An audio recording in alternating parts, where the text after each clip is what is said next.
میری عمر 17 سال تھی۔ میری امی جس گھر میں کام کرتی تھی اس گھر کے مالک کی بیوی بانجھ تھی۔ مالک نے جیسے ہی مجھے دیکھا تو میری ماں کو کہا، اس کا نکاح مجھ سے کر دو، اپنا وارث پیدا کروا کر طلاق دے دوں گا، بدلے میں بہت پیسے دوں گا۔ میری ماں مان گئی۔ میرا نکاح بڑے مالک سے ہو گیا۔ جیسے ہی وہ کمرے میں داخل ہوئے کہنے لگے، مجھ سے کسی رحم کی امید نہ کرنا۔ یہ کہہ کر انہوں نے بڑی بے دردی سے میرے دونوں، اس نہر سے اس پار مت جانا مسکان، وہ جو آگے آگے بھاگ رہی تھی، ادریس ملک کی پکار پر رکی اور مڑ کر انہیں دیکھنے لگی۔ وہ ہاتھ گھٹنوں پر رکھے سانس بحال کر رہے تھے۔ آپ بوڑھے ہو چکی ہیں۔ وہ پانی کی بوند تک انہیں دیتی شرارت سے بولی، تو وہ اسے گھور کر پانی پینے لگا۔ چچا میں بس اس درخت تک جاؤں گی، دیکھیں کتنے مزے کے آم ہیں۔ وہاں وہ ایک درخت کی طرف اشارہ کرتے ہوئے بولی، مسکان یہ علاقہ ہمارے دشمنوں کا ہے اور ہمارا وہاں جانا جنگ کا اعلان ہوگا۔ مسکان کو ان کی باتیں سمجھ نہ آئی، اس لیے وہ ان کے ساتھ واپس حویلی چلی گئی۔ دوپہر ہوتے ہی وہ حویلی سے باہر کھیلنے گئی تو دوبارہ اس نہر کے قریب چلی گئی۔ دوبارہ اس کی نظر آم کے درخت پر گئی تو دل للچایا، تو آس پاس دیکھتی کسی کی موجودگی نہ پا کر نہر عبور کر گئی۔ اس کی دوست اسے پکارتی رہی مگر وہ نہ رکی۔ درخت پر چڑھ کر چند آم توڑے اور وہاں سے واپس پلٹنے لگی۔ جب اس کا ہاتھ کسی نے پکڑا، مڑ کر دیکھا تو ایک جوان مرد کو دیکھ کر اس کا رنگ زرد ہوا۔ کون ہو تم؟ افنان ہوس بھری نظروں سے اس کے وجود کو دیکھتا پوچھ رہا تھا۔ میں مسکان ملک ہوں، وہ سنبھل کر بولی۔ اعتماد تو اس میں خوب تھا۔ افنان نے غصے سے پہلے اسے دیکھا، پھر نہر پار کھڑی لڑکیوں کو ایک تھپڑ مارا اور مسکان کے چہرے پر مارا، جس سے وہ بری طرح زمین بوس ہوئی۔ چھوڑ دو اسے، ایک لڑکی نے خوف سے کہا، تو اس نے اگلے ہی لمحے مسکان کے سر سے چادر چھین لی تھی۔ تبھی بھاگتے ہوئے مسکان کا چچا ادریس ملک وہاں پہنچا۔ اوئے میر افنان، چھوڑ میری بچی کو۔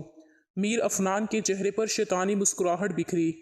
ایک مزہ لے لینے دے، پھر چھوڑ دوں گا، وہ مسکان کو دبوچتا ہوا بولا، جبکہ اس کی بات پر ادریس ملک نے غصے سے پاگل ہوتے نہر پار کی اور مسکان کو اس کی گرفت سے آزاد کرواتے اسے زمین پر دھکا دیا اور مارنا شروع کیا۔ میر افنان جو کہ نشے میں تھا، اپنی حفاظت اچھے سے نہ کر سکا اور چند ہی لمحوں میں گلا دبانے سے موت کے منہ میں جا سویا۔ اس وقت تک دونوں طرف سے گاؤں کے لوگ جمع ہونا شروع ہو گئے تھے۔ ادریس ملک نے مسکان کو اٹھایا اور حویلی کی طرف بھاگ گیا۔ اس کے پیچھے دشمن گاؤں سے کوئی نہیں آیا تھا، کیونکہ وہاں اس کے اپنے گاؤں کے لوگ جمع تھے جو انہیں روک رہے تھے۔ وہ حویلی پہنچ کر مسکان کو باقی عورتوں کے ساتھ تہہ خانے میں بند کر چکا تھا۔ ملازم جمع ہو گئے، سب کو معلوم ہو چکا تھا کہ وہ کیا کر کے آئے ہیں۔ شہزیب ملک بھاگتے ہوئے حویلی کے اندر داخل ہوئے۔ یہ تم نے کیا کر دیا ادریس؟ وہ غصے سے پوچھ رہے تھے۔ ان کے جواب سے پہلے ہی باہر شور ہونے لگا۔ شہزیب ملک نے سب کو تہہ خانے میں بھیج دیا۔ اس کے بعد مسئلہ حل نہ ہوا۔ میر افنان کو دفن کرنے کے بعد وہی ہوا جس کا ڈر تھا۔ 2 دن بعد دونوں دشمن آمنے سامنے تھے اور بحث ہو رہی تھی۔ گاؤں کا ماحول اس وقت گھٹن زیادہ تھا۔ تقریباً پورا گاؤں ہی اس کھلے میدان میں جمع تھے، جہاں گاؤں کے چودھری میر یوسف اور دوسرے گاؤں کے چودھری شہزیب ملک کے درمیان خاندانی جھگڑے پر آج پھر جرگا بیٹھا تھا۔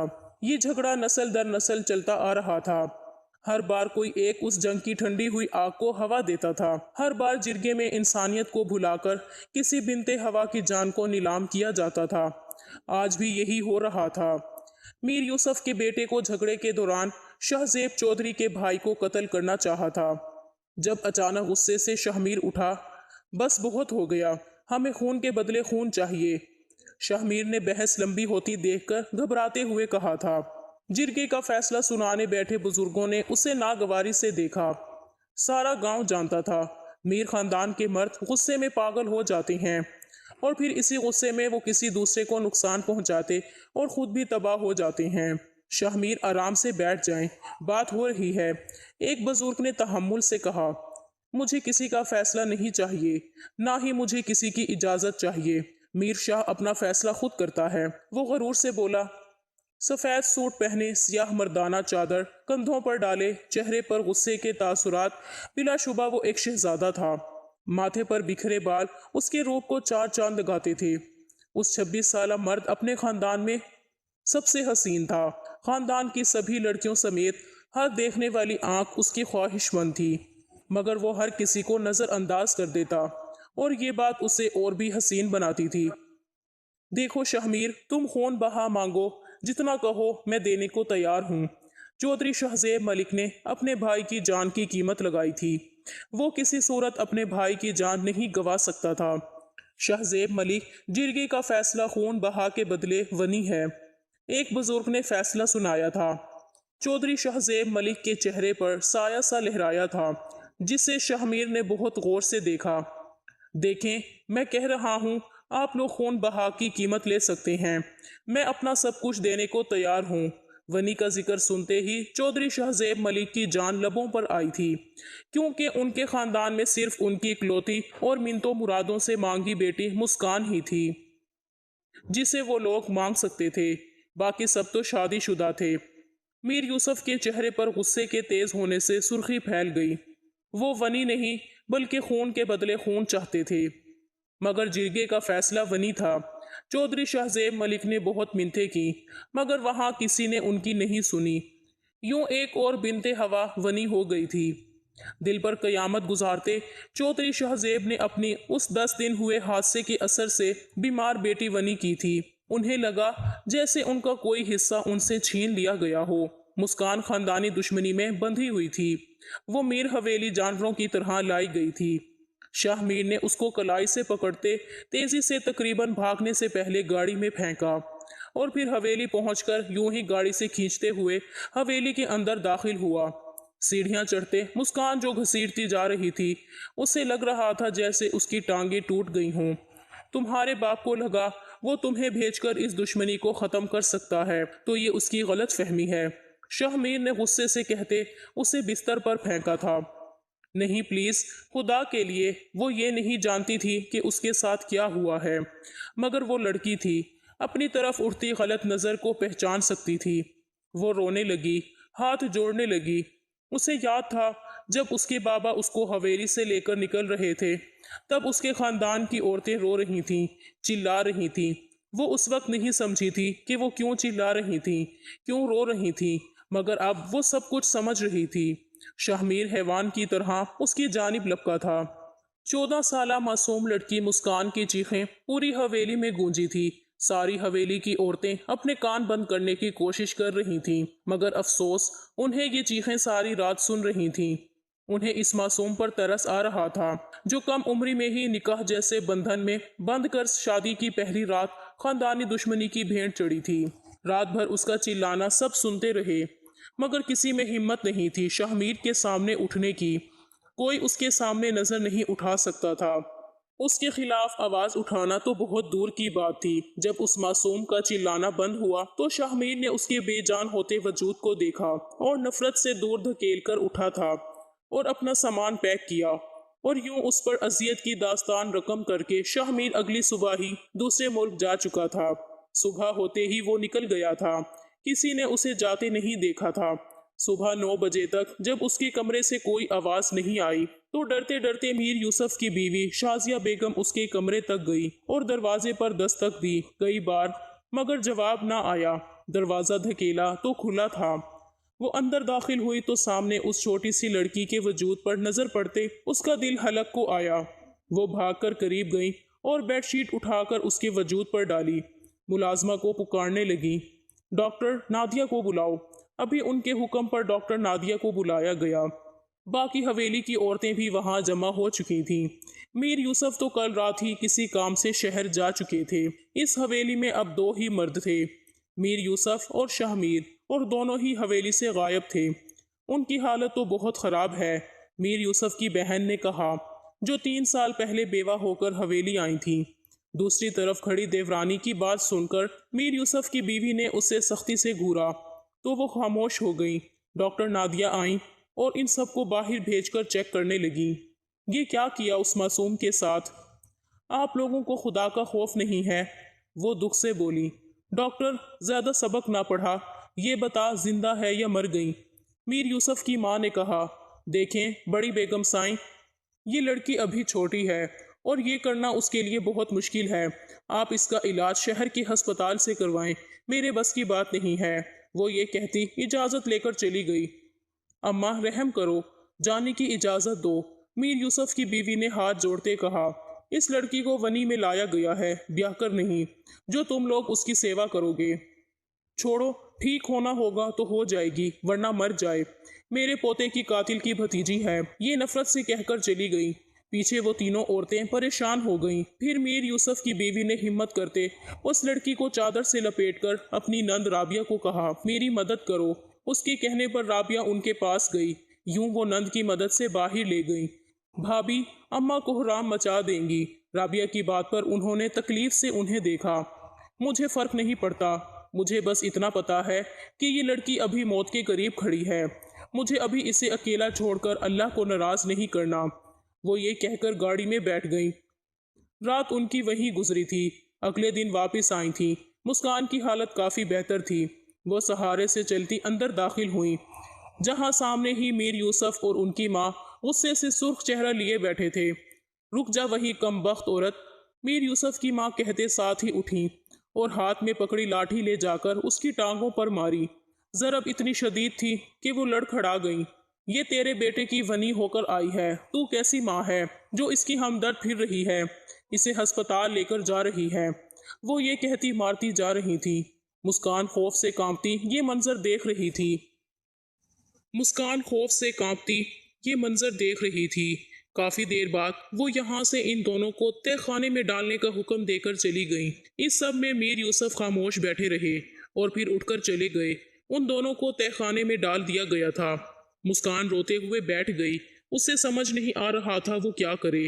اس کا اپنا وجود زخمی بنا ہوا تھا، اوپر سے سامنے وہ عورت بھی زخمی حالت میں نیم بے ہوش پڑی تھی، جس نے اس کے زخم پر مرہم رکھا تھا۔ وہ بہت مشکل سے ان تک پہنچی اور ان کا چہرہ تھپ تھپانے لگی، مگر وہ کچھ نہ بولی۔ کچھ دیر بعد سب سے نظر بچا کر رابعہ میر وہاں آئی تھی، ہاتھ میں مرہم تھی۔ وہ زمین کے قریب بیٹھنے لگی تو وہ خوف سے اچھل کر دور ہوئی۔ رابعہ نے دکھ سے اس کے خوف زدہ چہرے کو دیکھا۔ تم مجھے عزیز نہیں ہو، مگر مجھے افسوس ہے تم ونی ہو، اس شخص کے قتل پر ونی ہو کر آئی ہو جس نے اپنی ہی پھوپھو کی عزت کو نیلام کرنے کی کئی بار کوشش کی تھی۔ خیر، یہ ان کے زخم پر لگا دینا اور بعد میں اسے کہیں چھپا دینا۔ وہ نرمی سے کہہ کر چلی گئی۔ عین ممکن تھا اگر اسے وہاں بڑی بیگم سائیں دیکھ لیتی تو سزا کے طور پر اسے تہہ خانے کے بجائے قبر میں پہنچا دیتی۔ مسکان نے ان کی ٹانگوں کے زخم پر مرہم رکھا۔ یوں ہی ایک ہفتہ وہ وہاں بند رہیں، جس پر رابعہ نے ان کی بہت مدد کی۔ دوا سے لے کر کھانا تک وہ وہاں پہنچاتی تھیں۔ ایک ہفتے بعد میر یوسف کی بیوی کو تہہ خانے سے نکلوایا گیا، مگر مسکان وہیں، اس کے دن رات وہیں گزرے تھے۔ وہ اس اندھیرے میں اکثر خوف سے چلاتی۔ ہر رات اس کے خواب میں شاہمیر اسے اذیت دیتا، جس پر وہ چلاتے ہوئے اٹھ جاتی۔ کبھی کبھی وہ دروازہ پیٹتی، رحم کی بھیک مانگتی۔ وہاں کسے رحم آنا تھا؟ اس کو کھانا بھی میر یوسف کی بیوی بھیجتی تھی، جس کی سزا اسے بھی سخت مل رہی تھی۔ وہ سزا قبول کیے اس لڑکی کا خیال رکھتی۔ چودھری شہزیب ملک نے بیٹی کو واپس لینے کا مطالبہ کیا۔ وہ نہیں جانتے تھے ان کی بیٹی کس حال میں ہے، مگر وہ بالکل بے حال ہو چکے تھے۔ یہی حال ادریس ملک کا تھا۔ وہ ان سب کا قصوروار خود کو سمجھ کر کمرے میں بند کر چکے تھے۔ وہ ہر وقت وہیں رہتے، کھانا بھی وقت پر نہ کھاتے، جس سے ان کی طبیعت بگڑنے لگی تھی۔ میر یوسف جو ایک سخت دل شخص تھے، انہوں نے ساری عدالتوں کی مخالفت کر کے چودھری شہزیب ملک کو مات دے دی، جس سے وہ صدمے میں چلے گئے اور اپاہج ہو گئے۔ 2 مہینے ہو چکے تھے، مسکان کی طبیعت اب خراب رہنے لگی تھی۔ ایک روز جب شازیہ میر یوسف سے چھپ کر مسکان کو دیکھنے پہنچی تو وہ بے سود پڑی تھی۔ اس کا دکھ دیکھ کر انہیں رونا آیا، مگر دل پر پتھر رکھ کر لوٹ گئیں۔ میر صاحب اس بچی پر رحم کریں، وہ قصوروار نہیں ہے، اسے یہ سزا مت دیں۔ وہ منت کر رہی تھیں، مگر سامنے بھی پتھر دل تھا، جس پر سر مار کر ہی وہ اپنا ہی نقصان کر رہی تھیں۔ وہ روز یوں رہتی تھی، جب میر یوسف ان کے سامنے ہوتے وہ ایک ہی التجا کرتی۔ ایک دن میر یوسف کو نہ جانے کیا ہوا، انہوں نے مسکان کو تہہ خانے سے نکالنے کا حکم دیا۔ شازیہ بیگم حیران تھی، انہوں نے ساس کو دیکھا جو آرام سے بیٹھی تھی۔ مسکان کو لایا گیا تو میر یوسف نے اس کے لیے انیکسی تیار کروا دی۔ ان کی مہربانیوں سے شازیہ بیگم کو خوف آ رہا تھا۔ ان کا خوف عروج پر تب پہنچا جب بڑی بیگم سائی نے مسکان کو اپنے پاس بلاتے اس کے منہ پر تھپڑ مارا۔ تجھے آرام کے لیے نہیں لائے، وہ نفرت سے بولی۔ آج سے حویلی کے سارے کام یہی کرے گی، سب کچھ، اور کوئی اس کی مدد نہیں کرے گا۔ سب ملازمین کا کھانا، ان کے رہنے کی جگہ بھی یہی صاف کرے گی، اور اگر کسی نے اس کی مدد کرنے کی کوشش کی تو میں اسے زندہ دفن کر دوں گی۔ اس کا چچا میرا جوان بیٹا مار گیا، اسے کسی صورت رحم نہیں ملے گا۔ ان کے حکم پر سب ہی خاموش ہو گئے۔ مسکان کو کھانا پکانا نہیں آتا تھا۔ جب اسے باورچی خانے میں بھیجا گیا تو وہ خوف سے رونے لگی۔ اس نے تو کبھی انڈا بھی نہیں ابالا تھا، اب وہ کیسے سب کا کھانا بنائے گی؟ وہیں بیٹھ کر رونے لگی جب ایک ملازمہ جو کہ بڑی بیگم سائی کی ایک خاص ملازموں میں سے تھی، وہ وہاں آئی۔ ارے تو رو کیوں رہی ہے؟ اس نے غصے سے پوچھا۔ تو مسکان نے روتے ہوئے اسے بتایا کہ وہ کھانا بنانا نہیں جانتی، جس پر وہ نفی میں سر ہلاتی باہر گئی۔ جب واپس آئی تو اس کے ساتھ بڑی بیگم سائیں تھیں۔ انہوں نے آتے ساتھ ہی ہاتھ میں پکڑی لاٹھی اس کے کندھے پر ماری، جس سے اس کی چیخ پوری حویلی میں گونجی۔ وہ اسے گالیاں دے رہی تھی، مسلسل ان کی لاٹھی اس معصوم پر برس رہی تھی۔ رابعہ نے شازیہ کو روک رکھا تھا، وہ اس لڑکی کو مار کھاتا دیکھ نہیں سکتی تھی۔ شازیہ نے اس کے سامنے ہاتھ جوڑے کہ وہ اسے جانے دے، مگر رابعہ نہ مانی۔ کافی دیر بعد جب مسکان درد کی شدت برداشت کر کے تھک گئی تو وہیں گرتی بے ہوش ہو گئی۔ بڑی بیگم سائی نے پانی کا بڑا جگ اٹھا کر اس کے اوپر انڈیل دیا۔ وہ ہڑبڑا کر اور پھر سے رونے لگی۔ اس کل موہی کو کھانا بنانا سکھاؤ، ایک ہفتے میں اسے کھانا بنانا نہ آیا تو میں چمڑی ادھیڑ دوں گی، اس کی بھی اور تیری بھی۔ وہ اپنی ملازمہ کو لاٹھی سے ضرب دیتی حکم دے کر چلی گئی۔ اس ملازمہ نے بازو مسل کر ایک ٹانگ مسکان کے پیٹ پر ماری۔ تیری وجہ سے مجھے لاٹھی پڑی، کم بخت لڑکی، چل اٹھ اور کھانا بنانا سیکھ۔ اگر تجھے کھانا بنانا نہ آیا تو یاد رکھنا بڑی بیگم سائی کے ہاتھ لگنے سے پہلے میں ہی تجھے مار ڈالوں گی۔ وہ غصے سے اسے پکڑ کر اسے اٹھا کر وہاں سے لے گئیں۔ پہلے اس کی مرہم پٹی کرنی تھی، پھر اسے نئے انداز سے زخم جو دینا تھا۔ وہ ملازمہ انتہائی سنگ دل ثابت ہوئی تھی۔ ہر کسی کو اپنی جان عزیز ہوتی ہے، وہ بھی اپنی جان بڑی بیگم سائیں سے بچانے کو یہ سب کر رہی تھی۔ ہر روز صبح صادق سے آدھی رات تک مسکان کو ایک ٹانگ پر کھڑا رکھتی، کبھی کھانا بنانا، کبھی صفائی کرنا اور کبھی کپڑوں کی دھلائی۔ مسکان جس نے اپنی حویلی میں کبھی پانی بھی اٹھ کر نہیں پیا تھا، اب یوں گدھوں کی طرح کام کرتی مرنے کو پہنچ رہی تھی۔ شازیہ بیگم اسے دیکھ کر خون کے آنسو بہاتی تھی۔ ایک روز وہ رو رہی تھی جب میر یوسف کمرے میں داخل ہوئے تو انہیں یوں روتا دیکھ کر اس کے پاس گئے۔ کیا ہوا ہے؟ کیوں رو رہی ہو؟ وہ پریشان ہو چکے تھے۔ وہ اپنی بیوی سے محبت کرتے تھے، اس لیے وہ انہیں سمجھاتے رہتے تھے کہ وہ حویلی کے معاملات سے دور رہا کریں۔ میر صاحب، مجھ سے اس بچی کا غم برداشت نہیں ہوتا۔ میں جب اسے تکلیف میں دیکھتی ہوں مجھے اپنی مری بیٹی یاد آتی ہے۔ وہ رونے لگی تھی۔ میر یوسف کو عرصے بعد اپنا غم ہرا ہوتا محسوس ہو رہا تھا۔ وہ خاموشی سے اٹھ کر چلے گئے۔ پھر نہ جانے ایسا کیا ہوا کہ اگلے دن ہی مسکان کے ساتھ نرمی برتی جانے لگی۔ اب وہ صرف کچن کا کام کرتی تھی، ملازموں کا کھانا وہ نہیں بناتی تھی، نہ ہی کپڑے دھوتی۔ شازیہ بیگم کو ایک خوف تھا کہ یہ کیوں ہو رہا ہے، مگر پھر وہ سر جھٹک دیتی۔ شازیہ بیگم اب اس کا خیال رکھتی تو بڑی بیگم سائیں انہیں کچھ نہ کہتی۔ شازیہ بیگم کو ان کے رویے کی سمجھ نہ آئی۔ کچھ دن وہ پریشان رہیں۔ جب میر یوسف نے ان کی پریشانی محسوس کرتے ہوئے بے فکر رہنے کا کہا، سمجھ آیا کہ یہ سب ان کے سنگ دل شوہر کے دل کے نرم ہونے پر ہوا ہے۔ وہ بہت خوش ہوئیں۔ شازیہ بیگم مسکان کو بالکل بیٹیوں کی طرح رکھنے لگی تھیں۔ رابعہ کا رویہ بھی نارمل تھا، جبکہ شازیہ بیگم کی دیورانی، جن کا شوہر کئی سال پہلے کینسر سے مر چکا تھا، وہ اپنے کمرے تک محدود ہو چکی تھیں۔ وقت گزرتا گیا۔